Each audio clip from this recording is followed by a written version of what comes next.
Hello dear students, welcome to our channel study 24/7। Last class में हम लोगों ने मोल कॉन्सेप्ट का बेसिक पार्ट 1 देखा था, जिसमें हम लोगों ने देखा था कि मोल की डेफिनेशन क्या होती है और उसके बेसिक क्वेश्चंस जो है न्यूमेरिकल्स वो किस तरह से सॉल्व करते हैं। आज हम उसका सेकंड पार्ट डिस्कस करेंगे, जिसके अंदर हम सबसे पहले देखेंगे इक्विवेलेंट मास का कॉन्सेप्ट। इक्विवेलेंट मास का कॉन्सेप्ट बहुत ही इंपॉर्टेंट कॉन्सेप्ट है। किस तरह से इसको डील करते हैं वो देखते हैं हम। बाय डेफिनेशन अगर हम बात करें तो इक्विवेलेंट मास होता क्या है, ठीक है। Mass of substance which combine और डिस्प्लेस डायरेक्टली और इनडायरेक्टली। मास, फिर से सुनिएगा, mass of substance which combine और डिस्प्लेस डायरेक्टली और इनडायरेक्टली। बात को समझिए, क्यों ऐसा कहा गया है यहां पर, क्योंकि हर एक कोई कंपाउंड है वो या तो कंबाइन होगा किसी रिएक्शन के दौरान या फिर डिस्प्लेस होगा। एक और चीज, सारे कंपाउंड की रिएक्शन हमारे पास उस टाइम पर अवेलेबल नहीं थी, इसलिए हमने एक ऑप्शन और रखे हैं कि या तो वो डायरेक्ट उस तरीके से रिएक्ट करता हो या इनडायरेक्ट वे में उसका कोई दूसरा कंपाउंड रिएक्ट करता हो, इसलिए डायरेक्टली या इनडायरेक्टली। अब किसके साथ कंबाइन कर रहा है, वो एक स्टैंडर्ड डाटा हमें दिया गया है। कितना डाटा है वो, 1.008 ग्राम ऑफ हाइड्रोजन। जो सब्सटेंस हाइड्रोजन के 1.008 ग्राम को डिस्प्लेस करे उतना मास इक्विवेलेंट मास के बराबर होगा। या फिर अगर मान लीजिए हाइड्रोजन के साथ रिएक्ट नहीं कर रहा है तो 8 ग्राम ऑफ ऑक्सीजन। अगर ये भी ऑप्शन नहीं है तो 35.5 ग्राम ऑफ क्लोरीन या फिर 108 gram of silver. That is called equivalent mass. तो ये चार स्टैंडर्ड डाटा जो हमारे पास लिए गए हैं, ये चारों लेने के पीछे लॉजिक यही है कि कोई भी कंपाउंड क्या होगा, या तो हाइड्राइड तो नॉर्मली बनाते ही हैं, जो एलिमेंट हाइड्राइड नहीं बनाता होगा वो ऑक्साइड बना लेगा, तो हम ऑक्सीजन के रेफरेंस में इक्विवेलेंट मास फाइंड आउट कर लेंगे। जो ऑक्साइड नहीं बनाता होगा वो हो सकता है क्लोराइड वाली रिएक्शन हमारे पास अवेलेबल हो, क्लोराइड फॉर्मेशन की, तब भी हम उसको यूज कर सकते हैं। या फिर वो हमारे साथ कोई ना कोई सिल्वर साल्ट बनाता होगा। तो मोस्टली एलिमेंट की रिएक्शंस इनमें से कुछ ना कुछ मैच कर जाती है और हम उसका इक्विवेलेंट मास फाइंड आउट कर सकते हैं। और मान लीजिए इन चारों में से कोई भी रिएक्शन अवेलेबल नहीं है, तो फिर हमारे पास दूसरा ऑप्शन क्या है, इनडायरेक्टली। हम इनडायरेक्टली चेक कर लेंगे उस चीज को, ठीक है, करेक्ट। तो ये हमारे पास इक्विवेलेंट मास की डेफिनेशन थी। अब बाय डेफिनेशन हम इसको किस तरीके से समझ सकते हैं, एक एग्जांपल से समझते हैं। जैसे मान लीजिए कॉपर ऑक्साइड हमने लिया, ठीक है। तो अब इसमें हमें फाइंड आउट करना है इक्विवेलेंट मास ऑफ कॉपर कितना होना चाहिए, करेक्ट। तो यहां पर अगर हम देखें, कॉपर का एटॉमिक मास जो होता है वो होता है हमारे पास 63.5 और ऑक्सीजन का एटॉमिक मास कितना है हमारे पास 16। तो अगर इस कंपाउंड की हम बात करें तो हमारे पास क्या कंक्लूजन आ रहा है,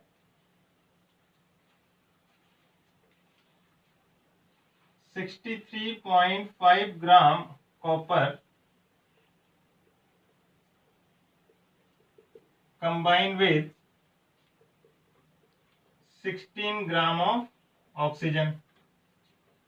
और बाय डेफिनेशन हम क्या कह रहे हैं, कितना से होना चाहिए, 8 ग्राम ऑक्सीजन के साथ।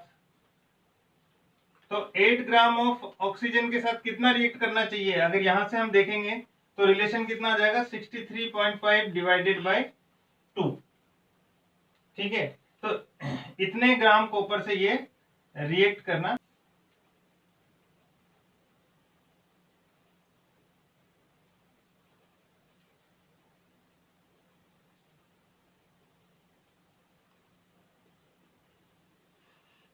Equivalent mass is equal to molecular mass और atomic mass divided by valency factor. ये हमारे पास न्यूमेरिकल्स के लिए फॉर्मूला है कि इक्विवेलेंट मास अगर हमें न्यूमेरिकली फाइंड आउट करना है तो किस तरह से निकालेंगे। मॉलिक्यूल का पूछा है तो मॉलिक्यूलर मास ले लेंगे, एटम का पूछा है तो एटॉमिक मास ले लेंगे, डिवाइडेड बाय वैलेंसी फैक्टर।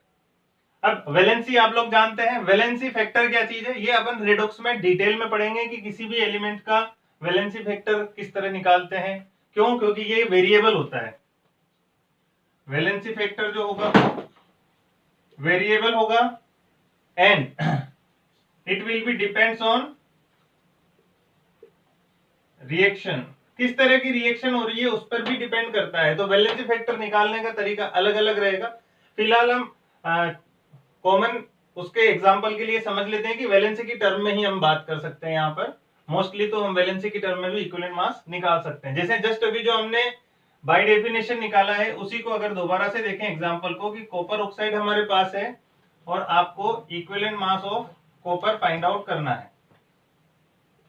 ठीक है, तो अगर हम कॉपर ऑक्साइड को देखें तो क्या बन रहा है यहाँ पर, इसको ब्रेक करके देखते हैं तो कॉपर प्लस 2 आयन और ऑक्साइड आयन बन रहा है। यानी कि यहाँ पर कॉपर की जो वैलेंसी होगी वो कितनी होनी चाहिए,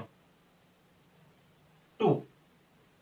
तो इक्विवेलेंट मास कितना हो जाना चाहिए हमारे पास, atomic mass of copper, atomic mass कितना हो जाएगा कॉपर का 63.5 और वैलेंसी हो गई हमारे पास 2। अब हम फिर से एक बात करते हैं, एटॉमिक मास या मोलिकुलर मास जो होता है वो एक फिक्स्ड क्वांटिटी है, लेकिन इक्विवेलेंट मास जो होगा वो वेरिएबल क्वांटिटी है। क्यों? क्योंकि वैलेंसी फैक्टर वेरिएबल है। अब अगर वैलेंसी फैक्टर वेरिएबल है तो इक्विवेलेंट मास भी वेरिएबल होगा। ये डिपेंड करेगा अलग अलग कंपाउंड पे। फॉर एग्जांपल अगर मैं यहाँ पर आपके पास कॉपर ऑक्साइड के बजाय क्यूप्रिक ऑक्साइड ले लेता हूं,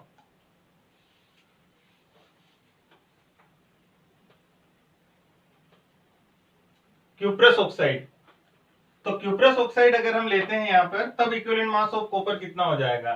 तो अब की बार अगर यहाँ पर इसको ब्रेक करके देखें तो हमें मिलेंगे 2 क्यूप्रस आयन और 1 ऑक्साइड आयन। तो यहाँ पर वैलेंसी कितनी हो गई अब की बार 1। तो इक्विवेलेंट मास ऑफ कॉपर इस केस में कितना हो जाएगा हमारे पास 63.5 डिवाइड बाय 1, यानी कि 63.5 ही रहेगा। तो देखिए अब की बार इक्विवेलेंट मास जो है हमारे पास वो चेंज हो चुका है। ठीक है, तो इस तरीके से न्यूमेरिकली हम इक्विवेलेंट मास को डिटरमाइन कर सकते हैं।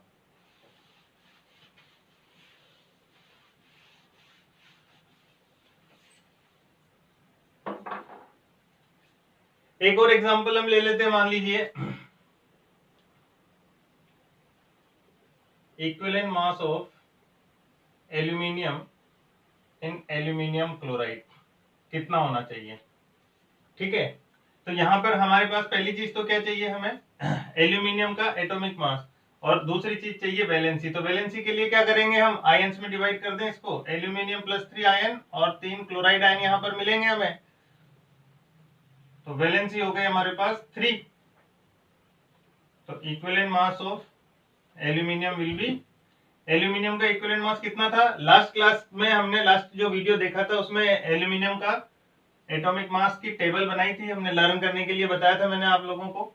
तो 27/3, तो एल्यूमिनियम का इक्विवेलेंट मास हो गया 9। अब सेम चीज को आप इस तरीके से भी समझे कि अगर यही क्वेश्चन इस तरह होता कि equivalent mass of aluminium chloride ऐसा पूछ लिया जाता, अभी एल्यूमिनियम नहीं पूछ रहे हैं, एल्यूमिनियम क्लोराइड का इक्विवेलेंट मास पूछ रहे हैं आपसे, तो फिर अब क्या करना पड़ेगा, हमें पूरा का पूरा मोलिकुलर मास लेना पड़ेगा, molecular mass of aluminium chloride ये कैलकुलेट करना पड़ेगा। तो ये कितना हो जाएगा हमारे पास 27 प्लस 35.5 इंटू 3, क्लोरीन का एटॉमिक मास 35.5, ये भी लास्ट क्लास में टेबल में बताया था हम लोगों ने। तो वो टेबल आप जितना जल्दी लर्न करोगे उतना ही आपकी न्यूमेरिकल स्पीड बढ़ती चली जाएगी। ठीक है, बस अब इसको कैलकुलेट कर लेंगे, करेक्ट, और उसको कैलकुलेट करने के बाद फिर आप कर देंगे equivalent mass of aluminium chloride will be equal to, ये कितना हो गया हमारे पास 25, 71 and 35.5,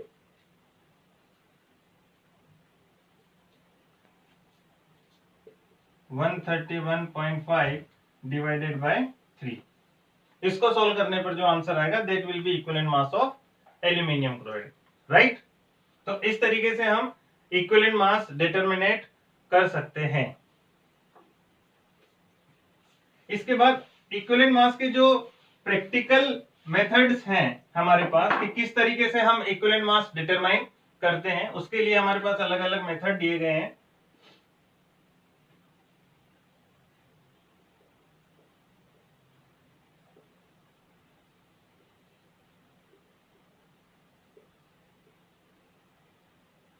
methods of determination of equivalent mass, इसमें सबसे पहला मेथड है हमारे पास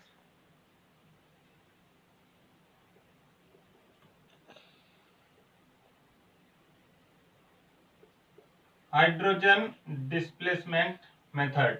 इस मेथड के अंदर हम देखेंगे इक्विवेलेंट मास किस तरीके से फाइंड आउट कर रहे हैं। Equivalent mass will be equal to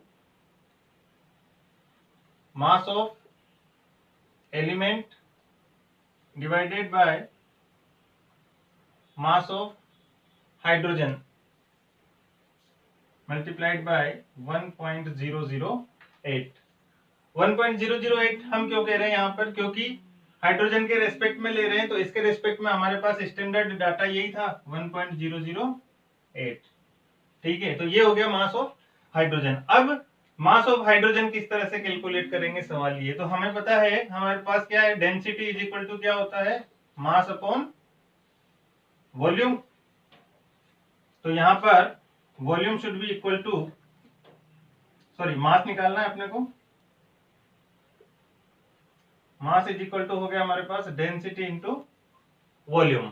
ठीक है, तो डेंसिटी इंटू वॉल्यूम करना है। अब सवाल ये है कि इसका वॉल्यूम फाइंड आउट कर लें हम। अब यहाँ एक और स्टैंडर्ड डाटा हमारे पास है, density of hydrogen gas at NTP. NTP पर हाइड्रोजन गैस का जो डेंसिटी है वो है 0.000089 ग्राम पर ml। ये स्टैंडर्ड कंडीशन है, अप्रोक्सीमेट इसको हम 0.00009 भी लिख सकते हैं। ये स्टैंडर्ड कंडीशन है। अब मान लीजिए हमारे पास एनटीपी पर गैस का वॉल्यूम आ जाता है, तो फिर हम मास कैलकुलेट कर सकते हैं। तो यहां से अगर हम इस फॉर्मूला में वैल्यू रखते हैं, it will be equivalent mass is equal to mass of element upon volume of hydrogen at NTP multiplied by 0.00089। ये हमने डेंसिटी से मल्टीप्लाई कर दिया, and this is multiplied by 1.008। अब देखिए 1.008 डिवाइडेड बाय 0.00089, ये हमारे पास न्यूमेरिकल वैल्यू है, इसको हम सोल्व कर सकते हैं। तो इसको सोल्व करने से हमारे क्या मिलेगा हमें, ठीक है, तो इसको सोल्व करने के बाद हमारे पास आ जाएगा equivalent mass, mass of element upon volume of hydrogen at NTP into 11,200। ये क्यों आ रहा है हमारे पास, क्योंकि यहाँ पे वॉल्यूम जो है वो हम मिलीलीटर में ले रहे हैं। ठीक है ना, आपको याद होगा लास्ट वीडियो में हमने बात की थी कि एवोगैड्रो ने क्या बताया था, 1 मोल किसी भी गैस का 1 मोल जो होगा एनटीपी पर 22.4 लीटर के बराबर होगा, और 22.4 लीटर का हाफ अगर अपन करेंगे तो ये हो जाएगा 11.2 लीटर, यानी कि 11,200 ml। ठीक है, तो ये पहचाना हुआ डाटा है हमारा, आसानी से याद रख सकते हैं इसको। अब इस पर बेस्ड क्वेश्चन किस तरीके से आते हैं और उसको सॉल्व कैसे करना है वो हम देखते हैं। 164 milligram of metal dissolved in HCl which produce 31 centimeter cube hydrogen at NTP, normal temperature and pressure. Find equivalent mass of metal. metal का equivalent mass find out करना है अपने को। तो वो जो फॉर्मूला हमने देखा था उसको अप्लाई करते हैं यहाँ पर। अब मास of element, mass of element जो हमें लेना है वो कितना है, 164 मिलीग्राम। मिलीग्राम में दिया हुआ है, और मास हमेशा हम केमिस्ट्री में जब भी किसी फॉर्मूला में वैल्यू पुट करेंगे तो मास को हम ग्राम में लेंगे। ठीक है, तो इसको ग्राम में कन्वर्ट कर लें तो ये हो जाएगा 164 इंटू 10⁻³ ग्राम। मिलीग्राम को कन्वर्ट कर लिया। इसी तरह से आपको वॉल्यूम ऑफ हाइड्रोजन जो दिया हुआ है वो दिया हुआ है 31 सेंटीमीटर क्यूब। अब देखिए सेंटीमीटर क्यूब हो गया, या सीसी लिखें या एमएल लिखें, ये सब एक ही यूनिट है। ठीक है, यानी कि हमारे पास वॉल्यूम एमएल में दिया हुआ है तो इसको डायरेक्टली पुट कर सकते हैं। तो फॉर्मूला में वैल्यू रखते हैं हम, equivalent mass of metal, this will be equal to, सबसे पहले क्या आ जाएगा, mass of element 164 10⁻³ upon volume of hydrogen gas कितना दिया हुआ है 31 ml इंटू 11200 11,200। बस इसको सोल्व कर लेंगे हम, तो ये हमारे पास क्या आ जाएगा, इक्विवेलेंट मास ऑफ मेटल की वैल्यू आ जाएगी।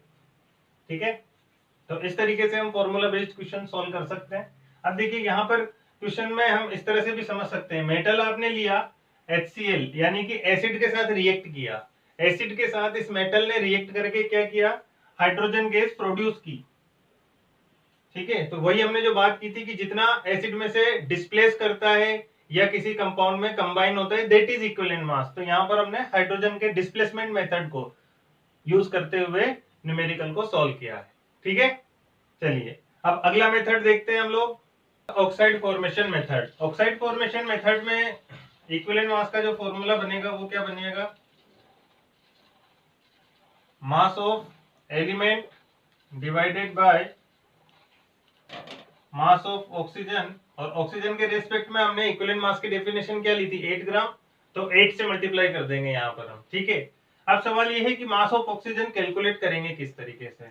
उसके लिए हम ऐसे समझें कि इसमें क्या होगा, जैसे मान लीजिए कोई मेटल आपको साथ लिया, मेटल की ऑक्सीजन से रिएक्शन करवाई, तो क्या बनाएगा, ये मेटल ऑक्साइड बनाएगा। अब मान लीजिए मेटल का मास है W1 और मेटल ऑक्साइड का मास है W2। तो मेटल ऑक्साइड के अंदर दो चीजें हैं, एक है मेटल, दूसरा है ऑक्सीजन। तो अगर मेटल ऑक्साइड में से मेटल का मास हटा दिया जाए तो रिमेनिंग मास किसका होगा, ऑक्सीजन का। तो मास ऑफ ऑक्सीजन निकालने का तरीका क्या हो गया हमारे पास, W2 माइनस W1, और मास ऑफ एलिमेंट यानी कि मेटल, तो वो हो जाएगा हमारे पास W1।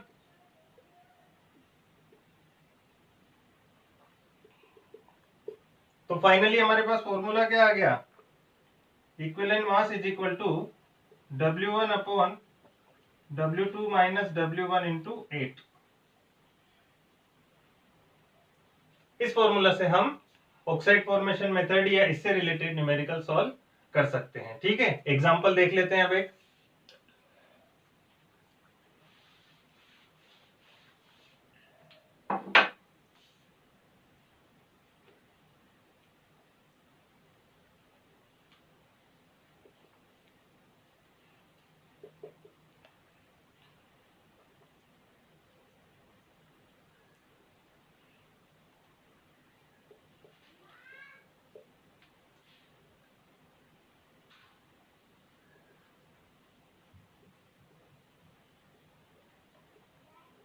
5 gram metal produce 6.6 gram metal oxide, then find equivalent mass of metal। सीधे सीधे फॉर्मूला बेस्ड क्वेश्चन बन गया अब हमारे लिए, क्योंकि हम मेथड को समझ चुके हैं। ठीक है ना, तो इक्विवेलेंट मास कितना हो जाएगा यहाँ पर, W1 की वैल्यू कितनी हो गई 5, और W2 की वैल्यू हो गई हमारे पास 6.6 मेटल ऑक्साइड की वैल्यू। ठीक है, तो फॉर्मूला में वैल्यू पुट कर देंगे हम, W1 upon W2 minus W1 multiplied by 8। तो इसको सोल्व करने पर हमारे पास कितना आ जाएगा 25। तो इक्विवेलेंट मास ऑफ मेटल हमारे पास आ गया ये। ठीक है, इस तरीके से ऑक्साइड फॉर्मेशन मेथड हम लोग कंप्लीट कर सकते हैं। नेक्स्ट मेथड है हमारे पास क्लोराइड फॉर्मेशन मेथड। जो ऑक्साइड फॉर्मेशन मेथड है सेम टू सेम मेथड है, बस हमें क्या करना है, ऑक्सीजन की जगह क्लोरीन पुट करना है, और ऑक्सीजन के लिए रेफरेंस वैल्यू थी 8 और यहाँ क्लोरीन के केस में रेफरेंस वैल्यू हो जाएगी 35.5, दैट्स इट। ठीक है, तो देखते हैं इसमें वही equivalent mass is equal to क्या हो जाएगा, mass of element upon mass of chlorine divided by multiplied by 35.5। वही मेटल को क्लोरीन के साथ रिएक्ट करेंगे, मेटल क्लोराइड बनेगा। यहाँ पर W1 हो गया आपके पास मेटल का मास, मेटल क्लोराइड का मास हो गया W2। तो मास ऑफ क्लोरीन कितना आ जाएगा, W2 minus W1, equivalent mass हो जाएगा W1 upon W2 minus W1 into 35.5। ठीक है, तो ये हो गया हमारे पास क्लोराइड फॉर्मेशन मेथड। इस पर बेस्ड क्वेश्चन देख लेते हैं एक।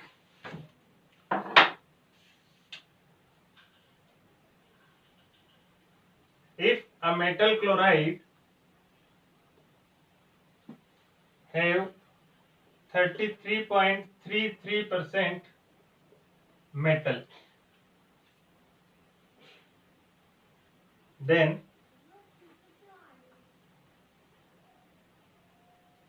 equivalent mass of metal will be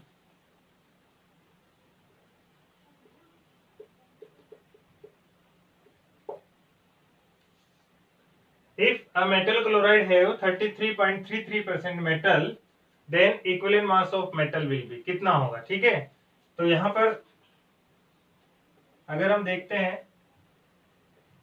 percentage के केस में क्या करना चाहिए, हमें 100 मान लेना चाहिए। ठीक है, तो हम टोटल मास जो है 100 मान लेते हैं।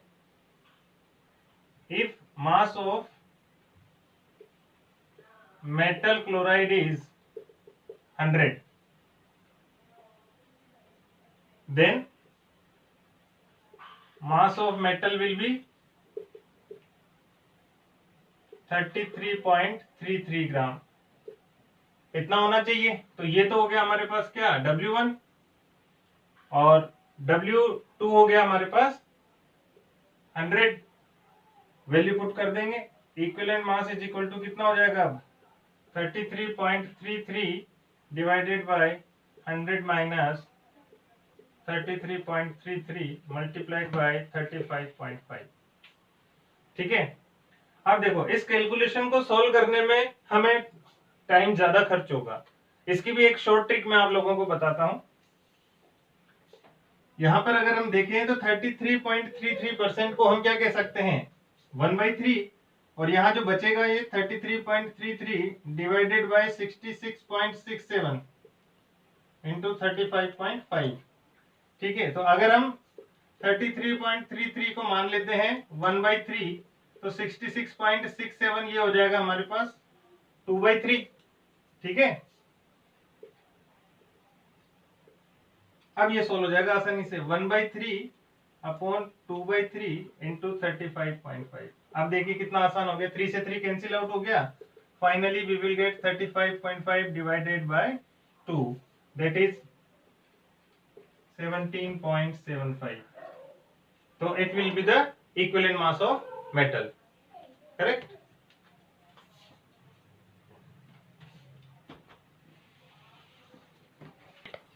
नेक्स्ट मेथड है हमारे पास डबल डिकम्पोजिशन मेथड।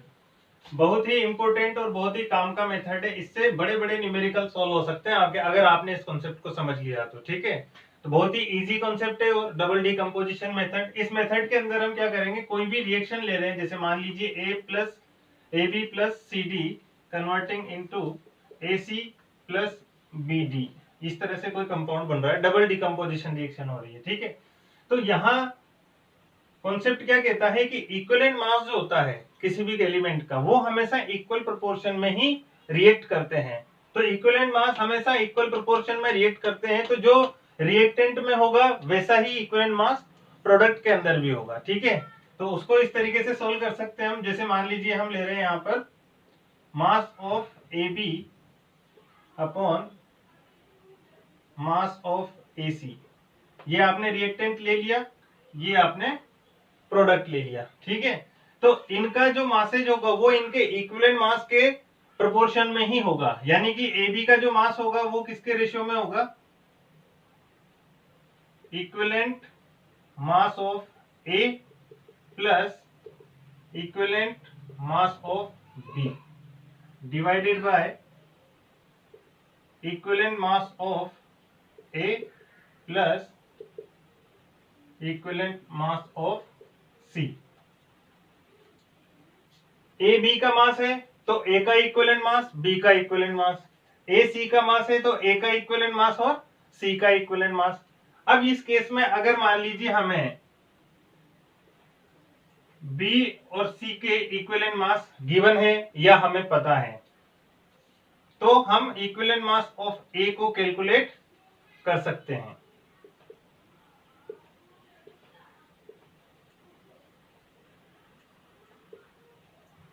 किस तरीके से, क्योंकि यहाँ पर मास, अच्छा मास तो हमेशा ही अपने को गिवन रहेगा, क्योंकि प्रैक्टिकल क्वेश्चंस होते हैं, ये प्रैक्टिकल डाटा जो भी रिएक्शन होगी उससे हम मास कैलकुलेट करके ही दिया जाएगा। मास गिवन है, B और C का इक्विवेलेंट मास हमें पता है, तो जो A हमारे पास अननोन है उसका इक्विवेलेंट मास हम लोग फाइंड आउट कर सकते हैं। अब B और C का मास, सवाल ये है कि इनका इक्विवेलेंट मास हमें कैसे पता होगा।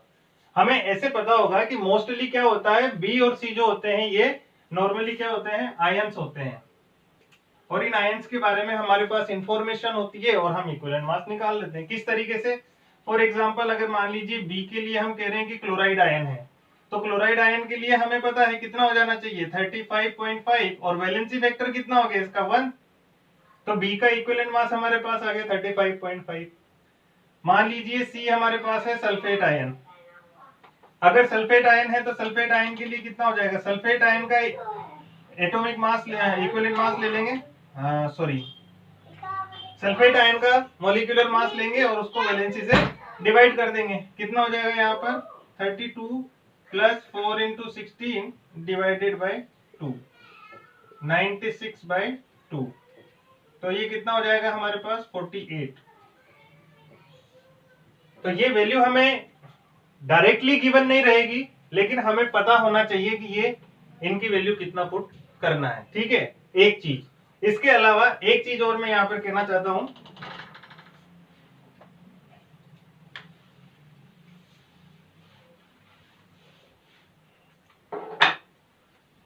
यहां पर हम डबल डिकम्पोजिशन रिएक्शन है तो किसी को भी किसी भी रिलेशन में हम रख सकते हैं। जैसे मान लीजिए मैं आपसे कह रहा हूं mass of A B upon mass of A C is equal to equivalent mass of A equivalent mass of B upon equivalent mass of A plus equivalent mass of C. ये तो मैंने आपको बताया ही है ना। अब इसमें किसी के भी लिए हम इस चीज को अप्लाई कर सकते हैं। मान लीजिए हम सी डी और बी डी के लिए लेते हैं, तब भी वही कॉन्सेप्ट रहेगा, यानी कि W C D upon W B D. तो उस केस में क्या हो जाएगा, equivalent mass of C plus equivalent mass of D upon equivalent mass of B plus equivalent mass of D.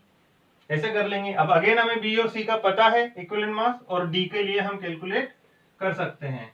तो इसको किसी भी लिए डबल डिकम्पोजिशन में किसी भी रिएक्टेंट और किसी भी प्रोडक्ट के लिए हम ये फॉर्मूला डिराइव कर सकते हैं, और कितना भी टफ से टफ न्यूमेरिकल हो हमारे लिए बहुत ही आसान हो जाएगा। दूसरा जो इंपॉर्टेंट फायदा है इस मेथड का, इसमें कैलकुलेशन बहुत कम हो जाती है। ठीक है, तो किस तरह से इस पर क्वेश्चन बनता है वो अब हम देखते हैं। ठीक है, ठीक है, ये क्वेश्चन है हमारे पास। 4 gram calcium chloride react with concentrated H2SO4 to produce 4.9 gram calcium sulphate, then find out equivalent mass of calcium. अब इसमें अगर हम देखें तो डबल डिकम्पोजिशन रिएक्शन हो रही है। किस तरीके से, calcium chloride plus H2SO4 compound बन गया आपके पास calcium sulphate plus twice HCl। ठीक है, और हमें क्या दिया हुआ है, देखो कैल्शियम क्लोराइड का मास गिवन है और कैल्शियम सल्फेट का मास गिवन है। ये प्रैक्टिकल डाटा हमारे पास है। और बी और सी इसमें क्या बन जाएगा, देखो क्लोराइड और सल्फेट बन जाएगा। तो इसकी हेल्प से हम वैल्यू पता लगा सकते हैं। मतलब फॉर्मूला यहाँ पर क्या बनेगा, W calcium chloride divide by W calcium sulphate, दोनों का मास का रेशियो अपॉन यहाँ पर हो जाएगा कैल्शियम का equivalent mass plus chloride ion का इक्विवेलेंट मास, कैल्शियम का equivalent mass plus sulphate ion का इक्विवेलेंट मास। ठीक है, अब देखिए एक चीज और यहाँ पर गौर करने वाली है, इक्विवेलेंट मास हमेशा हमें सिंगल ही लेना है। ऐसा नहीं है कि यहाँ पर ट्वाइस क्लोरीन है तो इसको हम 2 से मल्टीप्लाई करेंगे, ऐसा नहीं करना है, क्योंकि वो ऑलरेडी वैलेंसी फैक्टर से डिवाइडेड हो चुका होता है। ठीक है, तो इसलिए हम यहाँ पर as it is equivalent mass single ion का ही रखेंगे। और क्लोराइड का इक्विवेलेंट मास ECl माइनस कितना हो गया हमारे पास 35.5, और सल्फेट आयन के लिए कितना हो जाएगा 96/2 यानी कि 48। अब सारा डाटा हमारे पास है, वैल्यू पुट कर देंगे। 4/4.9 is equal to equivalent mass of calcium ion plus 35.5 divided by equivalent mass of calcium ion plus 48।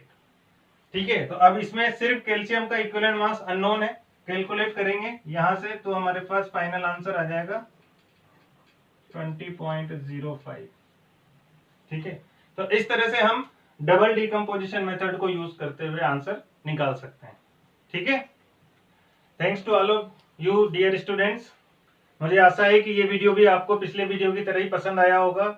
जो स्टूडेंट्स फर्स्ट टाइम हमारे चैनल को देख रहे हैं वो प्लीज इसे सब्सक्राइब करें, और बाकी स्टूडेंट्स इसको लाइक करें। इसके अलावा गूगल प्ले स्टोर पर हमारी ऐप है, उसको भी आप डाउनलोड करके फ्री स्टडी मटेरियल का फायदा उठा सकते हैं और हमारे वीडियो लेक्चर्स का फायदा उठा सकते हैं। Okay, thanks to all of you.